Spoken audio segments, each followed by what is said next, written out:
Hello, magandang umaga po. At ito naman po tayo ngayon. Ay mamaya, matulog tayo. Pagising natin, bumuto tayo. Alalahanin nyo lang po na yung senior citizens, special people, ay may special privileges para sa mga presinto natin. At ang privilege po nila ay yung pwede silang makaboto ng alas 5 ng madaling araw para wala silang kalaban sa pilahan. At isa pa, pwede silang magdala ng katulong nila na pag-aalalay sa kanila kung bumoto sila. So yan po yung advantage ng mga senior citizen ngayon. Ngayon, natutuwa naman ako nung simba ko kanina. Hindi ko nasabihin ko sa simbahan. Nagkataon po kasi yung pare ay Augustinian father na nakasalamuha. Bata pa siya, hindi bago sa maging pare na tuluyan, novice ko lang siya, ay nakaharap niya si Pope Leo XIV. Nakaharap niya yun sapagkat po bumisita sa Pilipinas si Pope Leo XIV. Sa father, mas kilala niya noon sa pangalan na Father Robert Prevost, na siyang hepe pala siya ng Augustinian. Siya rin ang gumawa ng constitution and bylaws ng mga Augustinian fathers sa buong mundo. Tapos, nagmimisa siya sa Augustine Chapel at Church at sa Intramuros.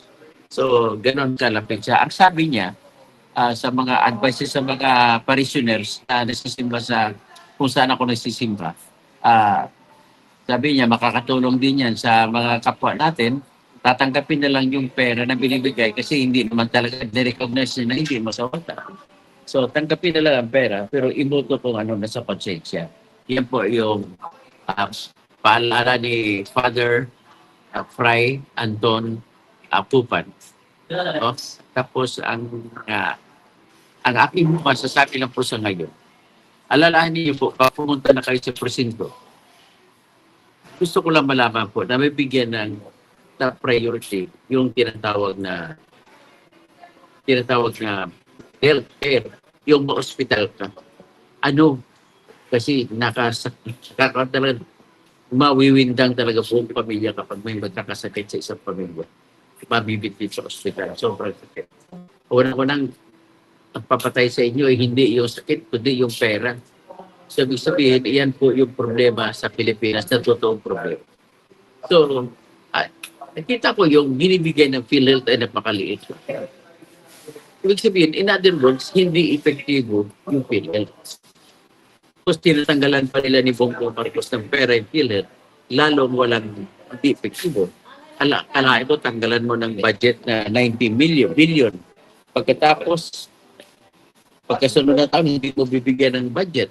So, 74.4 billion. Paano mangyari yan? Wala talaga mangyayari. Ngayon, ang pagkaintindi ko sa kanilang diskarte ay kada tao, nag-estimate sila kung ilang tao ang makakaya na bibigyan ng pabor ng PhilHealth. At halimbawa, mag-estimate sila 1,000,000 tao ang Filipino ang naggagamot na ospital kada taon. So pag nagkaroon pong 1,000,000, sa tingin mo, estimate mo na lang ng gastos kada tao pag na-hospital ay sabihin mo na 200,000. Kung 200,000, napakalaki masyado yan. Kung 1,000,000 na 200,000, that is 200 billion. So ibig sabihin, kada taon, simplihin na lang natin ang healthcare. Huwag na yung PhilHealth style. Kasi kung sa PhilHealth style, yung 200 billion ay gagawin na actuarial. So kung 200 billion, ang makakasakit 1 million, ang gagawin nila ay ikwentahin nila sa kung maximum, mag-ilan ang estimate nila na magkakasakit. Depende sa membro. Kung membro ng PhilHealth ay aabot sa normal yan, nagtatrabaho mga 20 million o hanggang kahit 20 million na lang. So hindi kaya ang 20 million kung magsasabay-sabay sakit yung 20 million kung ang gastos ng bawat isa ay sabihin natin, reduce na natin 100,000 ang average. Kasi iba nakakasakit, maliit na sakit lang naman ang gastos. Yung iba nakakasakit, may million. So, i-average mo, kada isa ay sabi mo 100,000, 8,000 na lang. So, kung 100,000 at kung may 20 million na tao, so dagdagan mo lang 100, tatlo, 0, 1 trillion. So, ibig sabihin, 1 trillion ang ihanda mo kung talagang bubunutin mo yung masasagot mo lahat na nagkakasakit, 1 trillion ang kailangan mo sa isang taon. Kung nagkakasakit ang lahat ng 20 million na membro. Ang problema, hindi naman po nagkakasakit yan. Hindi naman nagkakasakit ang lahat. So, ibig sabihin, normally yan, sa estimate ko lang, tansya ko lang mabot mga 1.5 hanggang 2 milyon at Pilipino ang nakakasakit taon-taon. So kung 2 milyon, ang pera kakailanganin, estimatein natin 100,000 pesos ang average kada isa. So kung 2 milyon times 2 times 100,000 pesos, so magiging 2 times 1, magiging 200 billion ang kailanganin. Kung estimatein kung magkasakit, yan lang. Pero ang problema, maniniwala pa tayo kung minsan na yun lang ang laging nagkakasakit sa kada taon. So kung gano'n ang sistema, pag PhilHealth ang pinag-usapan, ang perang binibigay sa kanila is kung konti lang, 80 million. Kung 80 million, ang ginagawa nila, kumukuha sila ng insurance na ang insurance nagbabayad kung may mangyari. Ibig sabihin po, iniisip na nag-aanat tsamba. Kung walang mangyari, kikita ang PhilHealth. Pero kung may mangyari at maraming mangyari, lulugi ang PhilHealth, ang insurance. Pero kung konti lang magkakasakit, mas kikita ngayon ang insurance system. Halimbawa, may tinatawag kasi premium yan eh. Sa PhilHealth, ganun din, ginagawa nilang premium. Ang tawag ng premium, yan yung kinukontribute ng member. So, ang kada member, kung nagtatrabaho ka, magbabayad ka halimbawa sa PhilHealth mo which is halimbawa 2,000 per year bibigay mo. So 2,000 per year galing sa member naman. So kung ang member na nagbabayad ay sabihin natin ay umabot sila ng 5 million. So 5 million times 2,000. So magiging ang mangyari is 5 billion a month of a year. Hindi ko lang alam kung magkano premium. So 5 billion a year o di kaya tingin ko ay mga 10 million siguro members na nagbabayad. So kung 2,000, papasok siya na 20 million, pag maabot siya mga 20 million. Right? So 20,000 at 20 million times 100,000. So 20 billion ang kailanganin. Ngayon, ang problema natin kung magkakasakit na. Kaya nga, yan ang sistema dahil nag-alat samba sila. Kukunti ang ginagawa ng actuarial system. Kung actuarial system, ang mangyayari, pag may magkasakit ng Pilipino, binibigyan lang value ang lahat ng Pilipino. Hindi sila pwede magpalabas ng tudong bayan. Kasi pag tinutong na bayad sa isang nagkasakit o wala din kasakit, ang mangyayari po ay kukulangan sila ng pera at magkasakit iba, wala silang pambayad. Ganun ang iniisip nila. Sa actuarial, kumbaga bawat member, binibigyan nila ng halaga 40,000 pesos. So kung ganun ang halaga, ang ibibigay nilang bayad sa ospital, hanggang 40,000 lang. Kasi natatakot sila, baka magkasakit lahat. Ganun ang sistema ng PhilHealth. Pero kung sundin natin ang perfect experiment, ano yung perfect experiment? Yung malasakit center nakikita ko, nagiging isang eksperimento pala, totoo pala, perfecto pala. Alam mo bakit? Ano mang meron sa malasakit?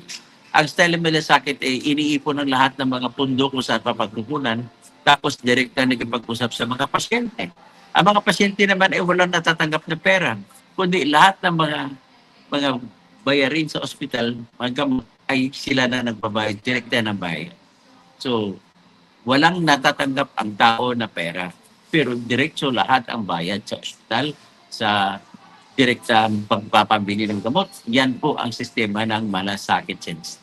So bakit hindi na lang gawin na lang natin na malasakit center style na maglaan na lang kada taon ng sa budget natin, maglaan na lang kada taon mga 200 million pesos sa budget natin. Kung kaya naman, sa 200 pesos po, ay ubusin yan. Kung lahat ng kasakit, pasok, libre lahat. Hospital na magbabayad. Libre lahat. So, pag libre lahat, kung maubos, may makulang, saka pa lang maghanap ng pagpundo kung kulang pang 200 billion para lamang mapagamot ang lahat ng libre. At kung may sobra, ipunin naman, idagdag sa sunod na taon. Plus 200 na naman. Ganon lang sistema ng malasakit center na style ang gusto ko. Para naman ay wala ng percent ko, konti lang. Pag yung malasakit center style, 100% po na utang ng pasyente ay babayaran kagad. Sa tingin po, yan po ang ginagawa ng style ng Sultan Kudarat Provincial Hospital, diyan sa Sultan Kudarat province, diyan sa may Isulan. Ang nabilib ako sa mga mangudadato, no? Kayo, si Pax Junior at ang mga tumatakbo ngayon, at gawan na ng paraan na yung Sultan Kudarat Provincial Hospital ay isang ospital na walang cashier kasi walang babayaran, walang mangungulikta, libre lahat. So naalala ko pa yun yung Sultan Kudarat ay bumibili lahat ng klaseng gamot na kung anong laging hinahanap ng gamot sa kanila para hindi na maghanap ng gamot, magbibili ng gamot sa mga kung ano mga drugstore ang mga pasyente. So gagawin na lang natin, sundin na lang natin ang modelo ng Sultan Kudarat. Kaya, kumbaga, kung sino magkasakit, tuduhan at bayaran lahat. Kung may matitira, ay dudugtong sa sunod na taon. Tapos dagtong naman na budget, another 200, hanggat patakbo ng patakbo, ganun dapat sana gagawin nilang natin. So, with this, yan naman siguro nakikita ko rin dahilan kung bakit mataas ang survey ni Bongbong. Kahit na inaakusan siya na isa siya sa mga pumapatay sa war on drugs, bakit number 1 siya sa survey? Sa survey ng mga Octa Research, Pulse Asia, sa SWS, Agiri, WR Numero, Publicus Asia, ang dami-dami survey firms na hindi ko maintindihan kung saan ang galing yung mga numero nila. At to think, magastos po magtanda ka ng isang survey lang. Milyones yan kasi magsasurvey ka ng 2,000 respondents. Tatanungin mo, ilang tao ang i-hire mo? Mag-hire ka ng tao sa Mindanao, tao sa Visayas, tao sa Luzon, lahat-lahat yan, babayaran mo yan. Magkano kayong ginagastos kada survey? Sa tingin kong ginagastos kada survey po ay hindi bababa sa 10 milyones. So, sino kaya ang nagbabayad ng mga survey? So, of course, yung mga survey, doktor-doktorin nila kanilang resulta para aayon doon sa taong nagbayad sa kanilang survey. Kaya hindi totoo po yung survey. Ang totoong survey po yung Kalye survey. Ang dami-dami na po Kalye survey. Panoorin nyo pa sa YouTube ang lahat ng Kalye survey. At makikita nyo, pasensya na, ang lahat po ng Kalye survey na napanood ko, ang Team Duterte po ang labang. Kaya in-expect ko sa election ito ay Team Duterte po ang mga kandidato ang malamang mananalo kaysa alyansa. Pagkatapos, ang isa pang nakikita ko dyan ay bakit Team Duterte, bakit ako naniniwala sa Kalye survey. Kasi po, ng 2022, yung Kalye survey na si Bugtong kasi Sara ng Miroonan na mananalo by a landslide, ay yun din ang nangyari sa Kalye survey. Kaya naniniwala po ako sa Kalye survey tayo mananiwala. At magandang umaga po at bubuto po tayo layat mamaya na tanggapin natin ang bili ng mga pare galing sa St. Agustin na mga kasama po ni Pope Leo XIV ay tanggapin ang pera, ibuto ang konsensya. Bye-bye.